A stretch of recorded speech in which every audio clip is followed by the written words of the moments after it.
제가 공부하는 이 공부 모임은 아무나 할 수 있다고 저는 생각지 않습니다. 특별히 우리는 하나님께로부터 보배로운 믿음을 받았는데 그 보배로운 그 믿음은 목숨을 걸고 지킬 수 있는 자라야 그 믿음을 잃어버리지 않고 그 믿음을 계속해서 공급받을 수 있습니다.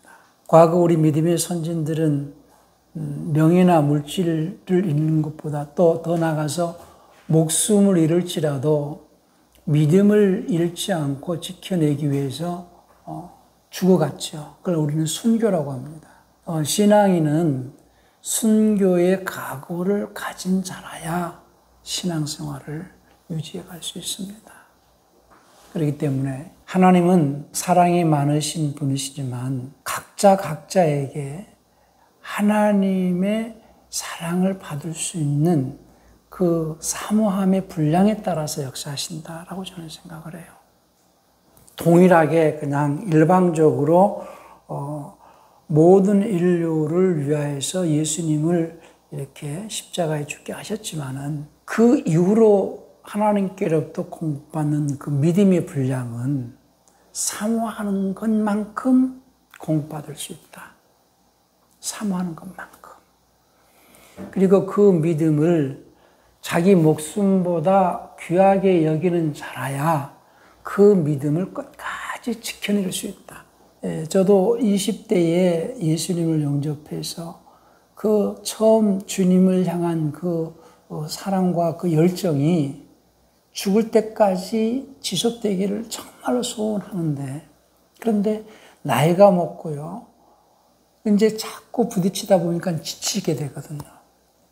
그러니까 젊었을 때보다는 열정이 많이 식게 되더라고요. 그러나 제가 요즘 기도하는 것은 주님을 섬길 수 있을 때에, 주님을 섬길 수 있는 힘이 있을 때에, 그리고 내 손으로 나를 건사할 수 있을 때에, 남의 손 빌리지 않고 내 손으로 나를 건사할 수 있고 내가 주님의 일을 할 수 있을 때까지만 살게 해주세요.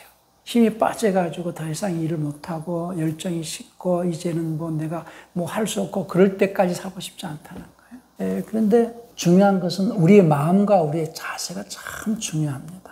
로켓이 보통 요즘에는 바로 올라가는지 모르지만은 이렇게 중간에 한번 그 연료통을 떨어뜨리고 이렇게 대기권을 이렇게 나가거든요. 대기권을 박차고 나갈 수 있을 때까지 추진력이 필요하듯이 우리는 우리 믿음의 추진력이 천국에 들어갈 수 있기까지 믿음의 그 열정이 식지 않아야 됩니다. 근데 많은 사람들이 처녀 때, 총각 때, 주일학교 때, 학생 때 신앙생활 열심히 하다가 결혼하고 나서 안 믿는 남편 만나가지고 내가 안 믿는 남편 내가 이 전도를 해서 교회를 나오게 하리라 했는데 잡혀먹었어. 그래서 교회를 안 나오고. 그러니까는 어떠한 세상의 풍파가 있을지라도 우리 믿음이 천국에 들어갈 수 있기까지의 그 열정 있는 믿음이 필요합니다. 그런데 그게 쉽지가 않더라고요. 목사지만은. 저는 이 평신도 집사 때에 성경 공부를 하는데 금요일 날 오후 2시에 2시간씩 공부를 하는 모임이었었어요. 근데 그때는 전부 목사님들 대상으로 하는 공부였거든. 그러니까 목사님들이니까는 금요일 오후 2시부터 이렇게 공부를 할 수 있죠. 근데 저는 직장 생활을 하는데 어떻게 그 시간을 맞출 수 있겠어요? 그래도 한 번도 늦지 않고 빠지지 않고. 근데 목사님이 그거를 4번은 들어야 된다는 거예요. 그래서 4번을 들었어요. 2년짜리를 4번, 8번을 들었어요. 더 들었죠, 저는. 그리고 녹음한 것을 가지고 제 차에 갖고 다니면서, 그때는 녹음 테이프거든요. 녹음 테이프가 늘어져서 그냥 더 이상 들을 수 없을 정도까지. 심지어 목사님이 그 다음에는 기침소리 한다 할 정도로, 그 다음에 어떤 내용을 말한다 할 정도로. 그런데요, 그렇게 많이 듣고 반복해서 듣고 할지라도 내가 전하려고 하다 보니까 그 내용을 내가 다 이해했지요. 근데 그거를 전하려고 하다 보면은 또 잘 안 되더라고요. 제가 이 말씀을 드리는 거는요, 우리 권사님이나 우리 장로님이 이제 그건 1년 넘게 들으셨잖아요. 전할 수 없으면 모르는 것이다 라고 생각하고 들으셔야 됩니다. 그러니까 자꾸 전하려고 애를 쓰셔야지 됩니다. 이게 소화가 되는 것은 전할 수 있어야 돼요. 예를 들어서 안다 이거요. 그럼 알면 말해봐. 근데 말을 못해. 그럼 모르는 거예요. 내가 생각으로는 이해가 다 됐는데 이거를 전하려다 보니까 이게 잘 안 되거든요. 그러면 자꾸 전하려고 애를 쓰시고 말할 수 있을 때까지 반복해서 듣고 자꾸 말해서 이것을 전할 수 있는 자가 되어야 됩니다. 지금 우리는요, 시대적 사명을 가지고 하나님의 일꾼으로 나를 부르셨다. 이런 마음으로 공부를 하셔야 됩니다. 하나님의 일꾼이라고 하니까 여러 질문들을 받아요. 언제는 하나님의 자녀라고 말을 하셔놓고 언제는 또 하나님의 일꾼이라고 종이라고 말씀하십니까? 우리는 신분은 하나님의 자녀의 신분이지만 하나님의 아들은 어떤 자가 하나님의 아들이냐? 이 땅에서 아버지 뜻을 이루어내는 자가 하나님의 아들이에요. 그런 의미에서 일꾼이고 그런 의미에서 종이거든요. 나는 내 뜻을 행하려 오지 않냐고 내가 아버지 뜻을 행하고 아버지 뜻을 이루려고 왔다고 그러세요, 주님께서. 그러니까 예수님만 하나님의 아들이 아니고 이제부터 저와 여러분들이 하나님의 아들로서 사는 거거든요. 그럼 하나님의 아들은 무늬만 하나님의 아들이 아니라 누가 하나님의 아들이냐? 아버지의 일을 이 땅에서 이루는 그 자가 하나님의 아들이거든요. 우리가 이 땅에서 호흡하고 존재하는 이유는 하나님의 아들로서 살아내기 위해서요. 그렇지 않으면 이 땅에 존재할 이유가 없어요. 숨을 쉴 이유가 없어요. 하나님의 아들로서 살아내기 위해서. 하나님의 아들의 삶이라는 것은 하나님의 일을 성취시키기 위해서 살아가는 삶이 하나님의 아들의 삶이거든요. 그 정신이 없으면은 성경을 들어도요, 공부를 한다 해도요, 의미가 없습니다. 공부 뭐하러 합니까? 그러니까는 제가 지방에 다니면서 많은 목사님들과 대화하고 강의를 하면서 똑같이 강의를 들었어도요, 학교에서도 그러잖아요.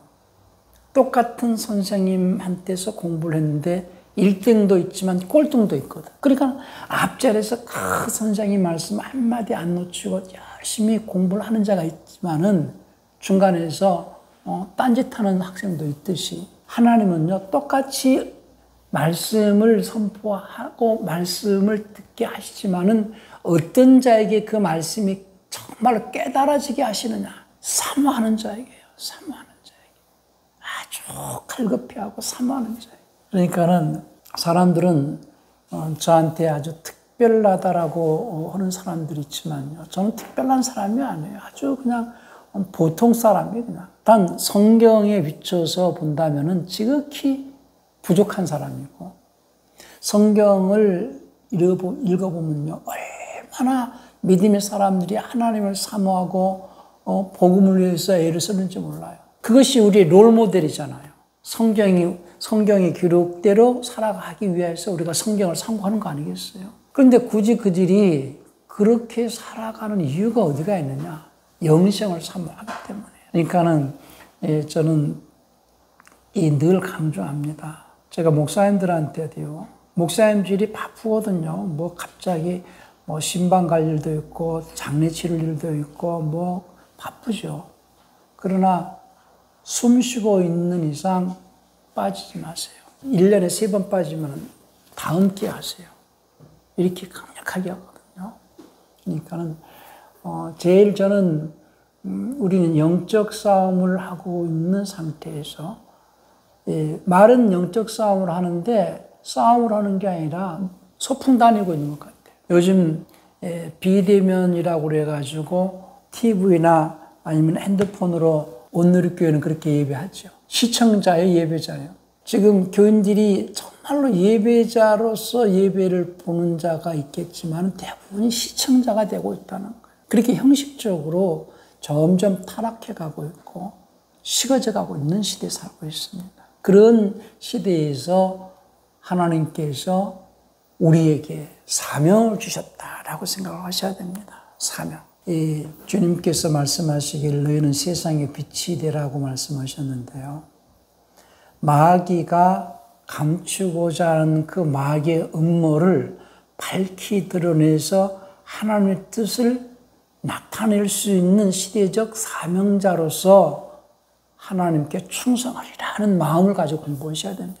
왜냐하면요, 마귀가 감추고자 하는 것들이 수천 년 동안, 그건 2000년 동안 마귀가 감추고자 했던 것들이 이 시대에 이제 점점 서서히 드러나게 하는 시대에 왔거든요.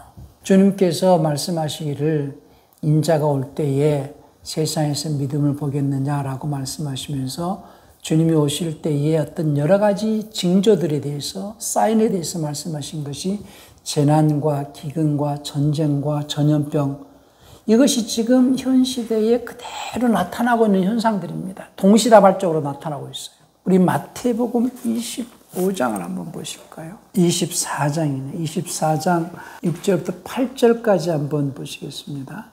난리와 난리의 소문을 듣겠으나 너희는 삼가 두려워 말라. 이런 일이 있어야 하되 그것은 아직 아니니라. 민족이 민족을, 나라가 나라를 대적하여 일어나겠고 첫째 기근과 전염병과 지진이 있으리니 이 모든 것이 재난의 시작이니라. 그 개혁 성경에는 요 전염병이라는 말이 없을 거예요. 우리 그 현우 학생이 7절 한번 읽어보실래요? 민족이 민족을, 나라가 나라가 대적하여 일어나겠고 곳곳에 기근과 지진이 있으리니. 전염병이라는 말이 빠져 있죠. 그러니까는 지금은 온 세상이 전염병으로 지금 확산되어 있고, 뭐 전쟁 소식은 끊임없이 들려지고 있고, 러시아나 지금 뭐 호주나, 작년에는 호주고 뭐 카나다나 큰 지금 산불이 일어나고 있고, 지금 물난리가 뭐 이번에 어제 우리 그 여수 쪽에도 물난리가 났지만은 우리나라 이 물난리는 난리도 아니에요. 지금 일본이나 저기 유럽이나 중국이나 이런 데는요 엄청난 홍수가 났습니다. 그러니까 물난리에, 불난리에, 전쟁에, 지진에, 재난이 지금 시작되고 있는데, 우리는요 사람은 참 어리석은 것이 죽는 문제가 이 TV에서 우리가 시청할 때에 누가 교통사고가 나서 죽었다, 어디에 불이 났다, 누가 강도를 당했다, 뭐 그런 일들을 우리가 많이 접하지만 그 일이 내일이라고 생각지 않거든. 그러나 언제든지 그런 일들이 나에게도 닥칠 수 있는 일들이거든. 죽는 문제는요 언제든지 나도 죽을 수 있는 문제예요. 그런데 주님께서 계속 사인을 보내시고 계시는 것이 이런 어떤 재난이나 여러 가지 그 산불이나 이런 홍수나 아니면 여러 가지 지진이나 이런 것을 계속 사인을 보고 있는데, 그러시다가 어느 순식간에 우리를 탁 부르실 때가 올 거예요. 천사장의 호령과 나팔로 우리를 올라와라 라고 부르실 때가 올 거예요. 거기에 깨어있는 자가 누구고, 그 주님의 부름에 부름받을 수 있는 자가 누구인가? 그 소리를 다 들을 수 있겠어요? 예수를 믿는 자가 그 소리를, 주님이 부르시는 소리를 다 듣겠어요? 깨어있는 자만이 듣겠어요? 깨어있는 자만이 듣고, 그러면 깨어있는 자는 어느 정도의 수준으로 깨어있어야 되냐는 거예요. 만약에 지금 우리를 부르신다고 하는데 어떤 자는 듣는 자가 있지만 어떤 자는 못 듣는 자도 있잖아요. 그러면 내가 들을 수 있는, 주님께서 우리를 부르실 때에, 그랬다 이제 우리는 그 죽은 자는 부활이고 땅에서 살아있는 상태에서 주님께 부름받은 자들은 휴거거든요. 우리가 첫째 부활 때에 이 땅에 있는 동안에 첫째 부활이 일어나면은 이 땅에 있는 자는 들림을 받을 거예요. 그러면 들림받게 되어질 때에 주님의 음성을 들을 수 있는 믿음의 수준을 가지고 있는 자는 그렇게 많지 않습니다. 지극히 적습니다. 뭐 천사장의 호령과 나팔로 엄청나게 크게 들린다. 모든 사람에게 들리는 게 아니에요. 깨어있는 자만이 들릴 수 있고, 그 주님의 음성을 들을 수 있는 믿음의 수준을 가지고 있는 자라야만이 들을 수 있어요. 그런 차원에서 저와 여러분들이 이 시대에 말씀에 깨어 있어야 되고 또 사명을 가지셔야 됩니다. 지금 많은 사람들이 그 코로나 이 시대에서 전염병의 접종을 받아야 된다. 미국서는 이 접종을 받으면 DNA가 변형이 돼가지고 뭐 어떻게 된다 이런 것 때문에 접종을 안 받으려고 하는 사람들도 많이 있어요. 그러면 세상은요, 가짜 뉴스가 굉장히 판을 치는 세대에 우리는 살고 있습니다. 그런데 그 이전에 우리는 신앙의 가짜 정보를 너무 많이 들었어요. 믿음의 가짜 정보. 쉽게 해서 우리가 교리적으로 신학적으로 성경을 잘못 곡해하고 오해해서 들었던 믿음의 가짜 정보가 너무 많이 퍼져 있다 이거예요. 거기에서 우리 자신이 점검을 해 보셔야 됩니다.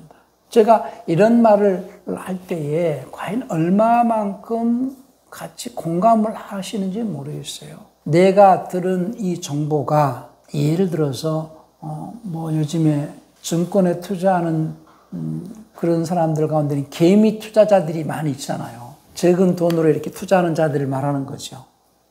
큰 손이 아니고 개미 투자자들.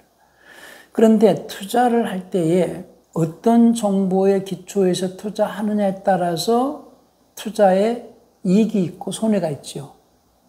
우리는요, 신앙생활을 할 때에 내 신앙생활을 하루 이틀 하는 것이 아니라 저는 처음에 예수를 믿고 교회를 처음 나갔는데 평생 믿어야 되고 평생 교회를 나와야 된다는 것 때문에 놀래가지고 정신을 차리자 그랬어요. 알고 믿자. 내가 내 인생을 평생 투자를 해서 해야 하는 신앙생활에 있어서 내가 정보가 분명하고 확실한 어떤 지식에 근거해서 투자를 해야 되지 않겠느냐는 거예요. 내가 예를 들어서 전 재산을 끌어모아가지고 돈이 5억 있다고 합시다. 이 5억을 증권에 투자를 하는데 누가 그냥 이 돈에 이 땅 사면은 그 다음에 그냥 뻥튀기 돼가지고 5억 투자하면 50억 된다 그러면 그냥 투자합니까? 확인을 해야 됩니까? 마음이 좋으니까 그냥 말만 믿고 해요? 정확하게 정보를 가지고 확인도 하고 투자를 해야 되잖아요. 집을 살 때나 땅을 살 때에도 등기부등본 띄워보고 확인을 하잖아요. 하물며 내 영혼을 천국으로 갈 것인지 지옥으로 갈 것인지 내 영혼을 위해서 내 인생을 투자하는 내 믿음의 삶이 정확한 정보와 지식을 근거해서 투자를 해야 하는데 교회를 나가면서부터 지금까지 나에게 들어온 나의 정보, 나의 지식이 과연 정확하게 바른 정보와 바른 지식에 근거해서 내 인생을 투자했느냐는 것을 확인하시라는 거예요. 저는 제 말을 믿으라고 하지 않습니다. 성경을 보십시오. 우리 교회 담임 목사님이 이렇게 말씀하셨으니까 그러면 담임 목사님이 집사님 집 팔아서 헌금하십시오 하면 합니까? 그 정도로 잘 믿어요? 하물며 내 영혼을 천국으로 이끌어 가신다라고 하시는 그 말씀들이 과연 성경적인지 과연 주님이 하신 말씀이 근거한 것인지 아닌지는 분명하게 확인을 해야 되지 않겠어요? 저는 제 말을 믿으라고 하지 않아요. 성경을 보시라는 거예요. 그러면은 우리가 성경에 기초하여서 내 영혼이 천국으로 갈 수 있을지 아니면 잘못 알고 있는 지식에 근거해서 신앙생활을 하고 있다면은 빨리 돌이키셔야 됩니다. 빨리 바꾸셔야 됩니다. 그건 누가 뭐라고 그래도. 그런 차원에서 공부를 하셔야 되고요. 그렇게 공부를 하려고 마음을 먹었다면은 끝까지 한번 파보자. 그런 각오를 하셔야 됩니다. 그래서 그냥 단순히 내가 천국 가는데 목적을 두고 신앙생활을 하지만은 더 나아가서 수많은 사람들이 잘못된 정보와 잘못된 지식에 근거해서 교회당만 드나들고 또 무늬만 그리스도인의 삶을 살고 있다면은 그들에게도 이 복음을 바로 전하려고 애를 쓰셔야 됩니다. 그럴 때에 성령께서 깨우쳐 주실 거예요. 내가 알고 있는 이 성경에 대한 지식과 또 그리스도인의 생활에 대해서 잘못 알고 있는 부분이 있다면 먼저 내가 바로 고쳐야 되고 주변의 사람들에게도 바로 갈 수 있는 어떤 그런 역할을 할 수 있는 시대적 사명을 가지셔야 된다는 것을 말씀을 드립니다. 그런 마음으로 공부를 하십시오. 이 공부를 하는 것은 이건 내 인생의 가장 중요한 문제인 천국 가는 문제에 대해서 다시 한번 확인을 하려고 공부를 한다라는 마음으로 그렇게 공부하시고 빠지지 마시고 늦지 않도록 하시면서 그리고 내가 이해했으니까 이제 됐다 이렇게 생각하시지 마시고 이제 전할 수 있을 때까지 자꾸 반복해서 들으시고 반복해서 말씀할 수 있도록 그렇게 하시기를 바랍니다.